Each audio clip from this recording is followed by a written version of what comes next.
Guruji. Merry Christmas to everyone. Let let us request Guru Maharaj, who is the eternal Santa of our lives, ask him to bless us with his everlasting grace on this Christmas occasion. With that, let's begin with the synopsis for last week. Last week we read chapter 57 of Rudra Samhita, section 5.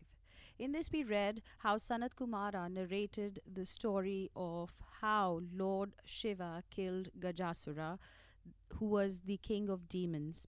Gajasura was the son of Asura Mahisha, who was killed by the goddess in a battle, and for the longest time he was harboring ill will and enmity against the gods, and decided that he would take revenge on the gods.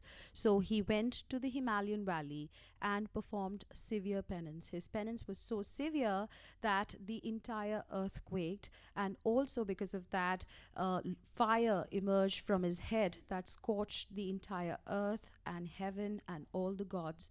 All the gods who were distressed then sought refuge in Brahma and requested Brahma to ask this demon to stop his penance. So Brahma, along with Bhrigu and other sages, went to the hermitage of Gajasura and asked him to stop his penance, and also asked him to request for a boon.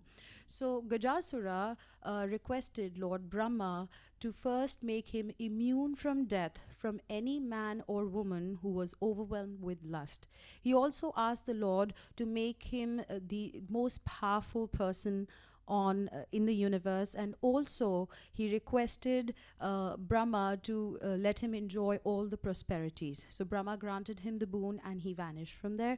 Thereafter, Gajasura conquered the entire universe, all the worlds. He made the gods, the humans, the serpents, all the animals, everyone subservient to him, and he became extremely wicked and haughty.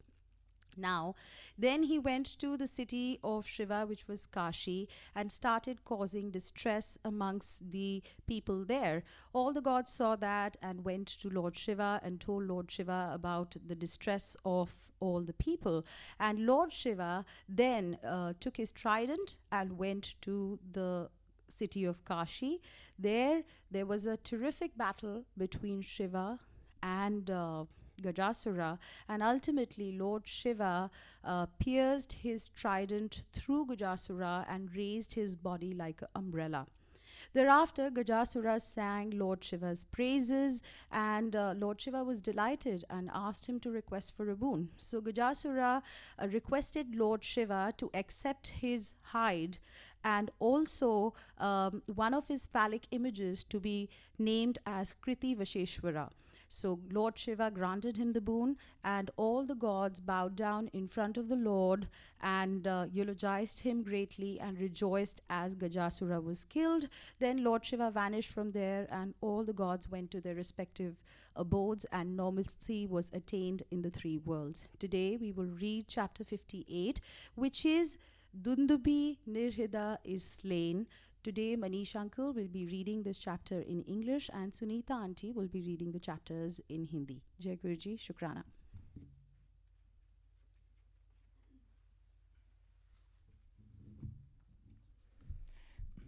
Shukrana Guru Maharaj for this wonderful seva.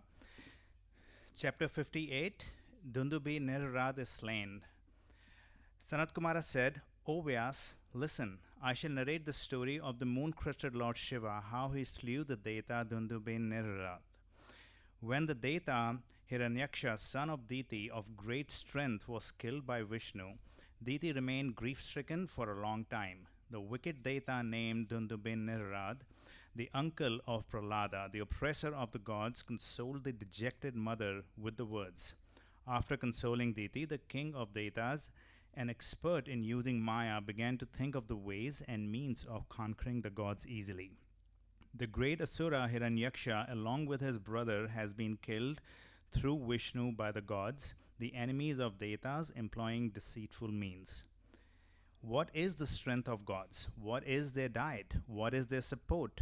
How can the gods be easily vanquished by me? Thinking like this, he tried to find out the ways and means. Thinking deeply in diverse ways of Detas, came to the conclusion that Brahmanas were the cause of the trouble. The Deta, Dundubin bin Indrada, the most wicked enemy of gods, ran after the Brahmins to kill them. Since the gods maintain themselves on sacrifices, sacrifice are born of the Vedas, and the Vedas are custody of Brahmanas, so the Brahmanas constitute the strength of the gods. Certainly, the gods, including Indra, are supported by the Brahmanas. The god gained their strength from the Brahmanas, there is no doubt about this. If the Brahmanas are destroyed, the Vedas will perish. If they are destroyed, the gods will also perish. If the sacrifices are destroyed, the gods will lose their food. They will grow weaker and be easily conquered. When the gods are conquered, I shall become the sole honorable lord of the three worlds. I shall then confiscate the everlasting riches of the gods. I shall enjoy happiness in my kingdom, freed of thorns. After thinking like this, the wicked Deta thought again. Where are these Brahmanas in plenty? The Brahmanas, strengthened by the splendor of the Brahman, well versed in the study of the Vedas and possessing the strength of penance. It is Varanasi indeed, that is the place of many Brahmanas. I will finish that first and then go to the other holy centers. In the holy centers of hermitages, wherever these Brahmanas live, they shall be devoured by me. After thinking thus in accordance with the nature of his race, Dandubin Indrada went to Kasi, and the wicked wielder of the Mayas killed the Brahmanas. When the excellent Brahmanas went to the forest to fetch sacrificial twigs and the darba grass, the wicked Danava used to eat them there. After that, he used to lie hidden to that nobody could detect him. In the forest, he used to roam about like the forest dweller, and in the waters, he used to take the form of the aquatic animal. He was invisible in the form. He wielded the art of deception. He could not be seen even by the gods. During the day, he stood in the midst of the sages, engaged in meditation, but observing the ingress and the egress of the person in the hut. But at night, he took the form of a tiger and ate many of them. He used to eat unhesitatingly, never leaving even a bone behind. Thus, many Brahmanas were annihilated by him in this way. Once on the Shivratri day, a certain devotee performed the worship of Shiva, the lord of the gods, and was engaged in meditation in his own hut. The lord of Detas, Dandubin and Radha, proud of his strength, assumed the form of a tiger and wanted to seize him. As the devotee was in meditation with the mind concentrated on Shiva, and he had fixed the Astra mantra, the Deta could not attack him. Shiva, the omnipresent Lord, knew the evil intention and decided to slay the Deta. When the Deta, in the form of the tiger, was about to snatch the devotee, Shiva appeared before him. The three-eyed Lord Shiva is very keen in intellect in saving the devotees, nay, in protecting the universe. On seeing Shiva coming out of the phallic image worshipped by the devotee, the data in the form of a tiger increased in size like a big mountain. The Danava glanced with a contemptuous look at Shiva, but the Lord caught him and pressed him under his armpit. The five-faced Lord, favorably disposed to his devotees, hit the tiger on his head with his fist harder than the thunderbolt. By the blow of the fist and the pressure at the armpit, the tiger groaned aloud in great distress, filling heaven and earth with the sound, and died. Agitated in their minds by the loud sound, the ascetic came there in the night itself, following the track of the sound. On seeing the Lord, there were the Lord of the beasts in the armpit. They bowed to him. They eulogized him with the words of victory, victory. The Brahmins said, "We are saved. Oh, we are saved from this terrible obstacle. Oh Lord, please bless us. O preceptor of the universe, stay here alone. O great Lord, in this self same form, in the name of the Lord of the Tiger, offer protection. Let this place remain sacred always. Save us dwellers in this holy center from other mishaps too. O Lord of the Parvati, leaving the wicked ones, offer fearlessness to your devotees." Sanat Kumara said, on hearing the words of the devotees, the moon-crested Lord, who is favorably disposed to the devotees, said affirmatively and told the devotees again. Lord Shiva said, "If any one sees me here in the form with faith, I will undoubtedly remove his torments and mishaps. After hearing this story of mine and after remembering my phallic image in the heart, if a man enters the battlefield, will certainly win. In the meantime, the gods came there along with the Indra, shouting slogans of victory jubilantly. After bowing to Shiva with love, the gods joined their palms in reverence, drooped their shoulders, and eulogized Lord Shiva, who is favorably disposed of his devotees. The gods said, O Lord Shiva, Lord of the gods, remover of the distress of your devotees, be victorious. We, the gods, have been saved by killing this demon. O fond of the devotees, you shall protect them always. O Lord of the gods, wicked men shall be slain by you, O Lord of all. On hearing these words, the gods, Lord Shiva became delighted. After saying yes, he merged into the phallic image. The god, thus surprised, returned to their respective abodes and rejoiced. The Brahmins too, in great delight, returned the way they came. He who reads this sacred narrative about the origin of the Lord of the Tiger hears, narrates, or teaches this shall obtain all desires. After death, he will attain salvation, becoming free of all miseries. This narrative is incomparable as it contains the nectar like words of the divine sports of Shiva. It is conducive to the attainment of heaven, fame, and longevity. It increases sons and grandsons. It yields great devotion and bliss. It is auspicious and increases the pleasure of Shiva.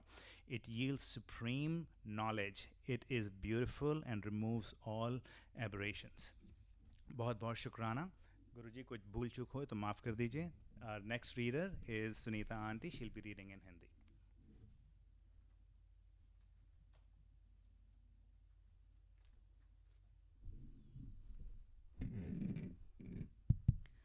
जय गुरु जी का अनंतम शुक्राना कि उन्होंने यह सेवा बख्शी. पढ़ने और उच्चारण में कोई भूल चूक हो तो मैं क्षमा प्रार्थी हूँ. दुंदुबी निर्हार्द नामक दैत्य का व्याघ्र रूप से शिव भक्त पर आक्रमण करने का विचार और शिव द्वारा उसका वध. सनत कुमार जी कहते हैं, व्यास जी, अब मैं चंद्रमौली के उस चरित्र का वर्णन करूँगा जिसमें शंकर जी ने दुंदुबी निर्हार्द नामक दैत्य को मारा था. तुम सावधान होकर श्रवण करो. दिति पुत्र महाबली हिरणाक्ष के विष्णु द्वारा मारे जाने पर दिति को बहुत दुख हुआ. तब देव शत्रु दुंदुबी निर्हार्द ने उसे आश्वासन देकर यह निश्चय किया कि देवताओं के बल ब्राह्मण हैं. ब्राह्मण नष्ट हो जाएंगे तो यज्ञ नहीं होंगे. यज्ञ न होने पर देवता आहार न पाने से निर्बल हो जाएंगे. तब मैं उन पर सहज ही विजय पालूंगा. यूं विचार कर वह ब्राह्मणों को मारने लगा. ब्राह्मणों का प्रधान स्थान वाराणसी है, यह सोचकर वह काशी पहुंचा और वन में वंचर बनकर समिधा लेते हुए, जल में जलचर बनकर स्नान करते हुए और रात में व्याघ्र बनकर सोते हुए ब्राह्मणों को खाने लगा. एक बार शिवरात्रि के अवसर पर एक भक्त अपनी पर्णशाला में देवादेव शंकर का पूजन करके ध्यानस्थ बैठा था. बलाभिमानी दैत्यराज दुंदुभीर निर्हार्द ने व्याघ्र का रूप धारण करके उसे खा जाने का विचार किया, परंतु वह भक्त दृढ़ चित्त से शिव दर्शन की लालसा लेकर ध्यान में तल्लीन हो रहा था. इसके लिए उसने पहले से ही मंत्र रूपी अस्त्र का विन्यास कर लिया था. इस कारण वह दैत्य उस पर आक्रमण करने में समर्थ न हो सका. इधर स्वर्ण व्यापी भगवान शंभु को उस दुष्ट रूप वाले दैत्य के अभिप्राय का पता लग गया. तब शंकर ने उसे मार डालने का विचार किया. इतने में ज्यों ही उस दैत्य ने व्याघ्र रूप से उस भक्त को अपना ग्रास बनाना चाहा, त्यों ही जगत की रक्षा के लिए मणि स्वरूप तथा भक्त रक्षण में कुशल बुद्धि वाले त्रिलोचन भगवान शंकर वहां प्रकट हो गए और उसे बगल में दबोचकर उसके सिर पर वज्र से भी कठोर घूंसे से प्रहार किया. उस मुष्टि प्रहार से तथा कांख में दबोचने वह व्याघ्र अत्यंत व्यथित हो गया और अपनी दहाड़ से पृथ्वी तथा आकाश को कंपाता हुआ मृत्यु का ग्रास बन गया. उस भयंकर शब्द को सुनकर तपस्वियों का हृदय कांप उठा। वे रात में ही उस शब्द का अनुसरण करते हुए उस स्थान पर आ पहुँचे। वहाँ परमेश्वर शिव को बगल में उस पापी को दबाए हुए देखकर सब लोग उनके चरणों में पड़ गए और जय जयकार करते हुए उनकी स्तुति करने लगे। तदंतर महेश्वर ने कहा, जो मनुष्य यहाँ आकर श्रद्धापूर्वक मेरे इस रूप का दर्शन करेगा, निस्संदेह मैं उसके सारे उपद्रवों को नष्ट कर दूंगा। जो मानव मेरे इस चरित्र को सुनकर और हृदय में मेरे इस लिंग का स्मरण करके संग्राम में प्रवेश करेगा, उसे अवश्य विजय की प्राप्ति होगी। मुने, जो मनुष्य व्याघ्रेश्वर के प्रकटय से संबंध रखने वाले इस परमोत्तम चरित्र को सुनेगा अथवा दूसरों को सुनाएगा, पढ़ेगा या पढ़ाएगा, वह अपनी समस्त मनोवांछित वस्तुओं को प्राप्त कर लेगा और अंत में संपूर्ण दुखों से रहित होकर मोक्ष का भागी होगा। शिव लीला संबंधी अमृतमय अक्षरों से परिपूर्ण यह अनुपम आख्यान स्वर्ग, यश और आयु का देने वाला तथा पुत्र पौत्री की वृद्धि कराने वाला है। That concludes today's reading. Jai Guruji.